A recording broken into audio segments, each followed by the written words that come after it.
Chers amis, très heureux de venir vous retrouver pour passer quelques minutes avec vous.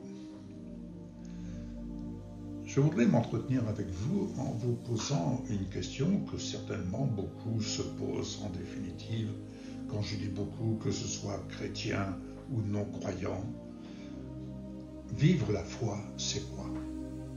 C'est pas simplement de croire. Il y a beaucoup de croyants, mais la foi est une action, elle est une démonstration. Une démonstration qui est fondée sur les promesses de Dieu. C'est-à-dire, elle n'est pas fondée sur des œuvres de ténèbres. Il y a ceux qui mettent leur foi dans les œuvres de ténèbres, mais il y a ceux qui mettent leur foi, la foi qui sauve. La foi qui sauve, la foi qui nous libère. Et cette foi qui nous libère, elle n'a qu'un seul chemin, celui de Jésus-Christ.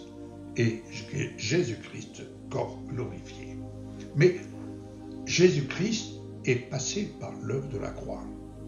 Et c'est là qu'il a porté notre nature, qui, elle, séparée de Dieu depuis Adam et Ève, avec toutes les imperfections que nous connaissons. Toutefois, en portant notre nature à la croix, c'était la décision de la volonté de Dieu, car c'était là la rémunération qui nous était réservée.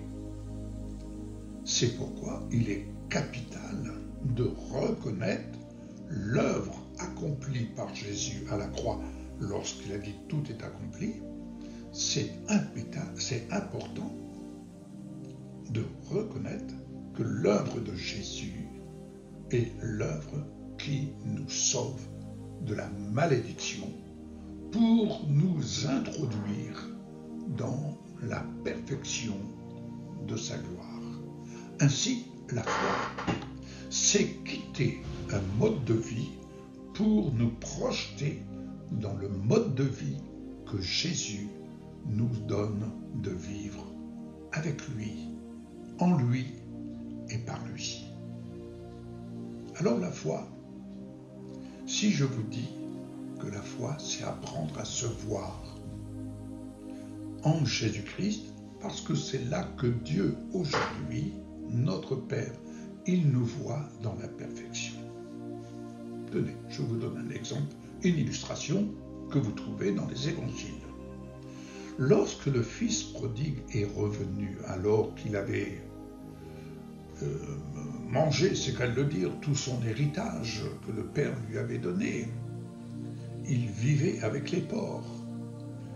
Imaginez quand il est revenu vers son père, parce qu'il avait faim et il se rendait compte que cette vie n'était pas la vie que le père lui offrait de vivre, c'était pas du tout cela.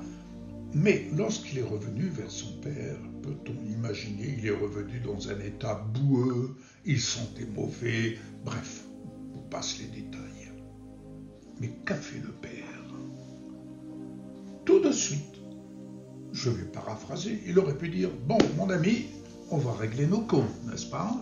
Je suis ton père, tu es revenu, très bien, bienvenue, mais on va quand même régler nos comptes. Tu vas aller passer à la douche parce que... Donc, on va passer à la douche et on va manger un petit morceau et puis je vais te dire mon point de vue et ce qui suit. Non. Il n'a pas exercé sa propre justice, mais il a exercé la justice de Dieu. L'amour du Père couvre notre imperfection, nos imperfections, nos manquements. Ainsi, il a demandé à ses serviteurs, apportez-moi le manteau royal. Et la première chose qu'il a faite, il a posé le manteau royal sur les épaules de son fils, dans l'état où il était. C'est dire que dans l'état où tu es, toi qui m'écoutes, toi qui es en train de te dire, mais il me parle de Jésus, moi je ne le connais pas. Écoute, je te parle de l'amour du Père témoigné en Jésus. Ce manteau, il le pose sur tes épaules. C'est le manteau de la perfection. Alors la foi en Jésus, la foi dans la parole de Dieu, c'est apprendre à se regarder tel que Dieu nous voit. Il te voit dans l'œuvre de son Fils. Il te voit dans la perfection de l'œuvre de son Fils. La foi, pour toi comme pour moi, c'est chaque jour qu'il me prête vie sur cette terre pour servir les intérêts de son royaume. C'est d'apprendre à me regarder.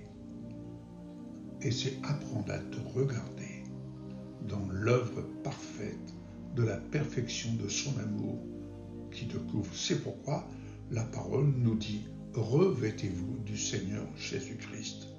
Oui, parce que Dieu te voit dans l'œuvre de son Fils.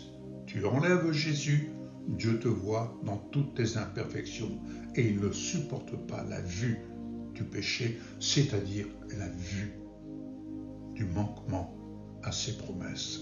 Or, se regarder en Jésus, c'est accepter.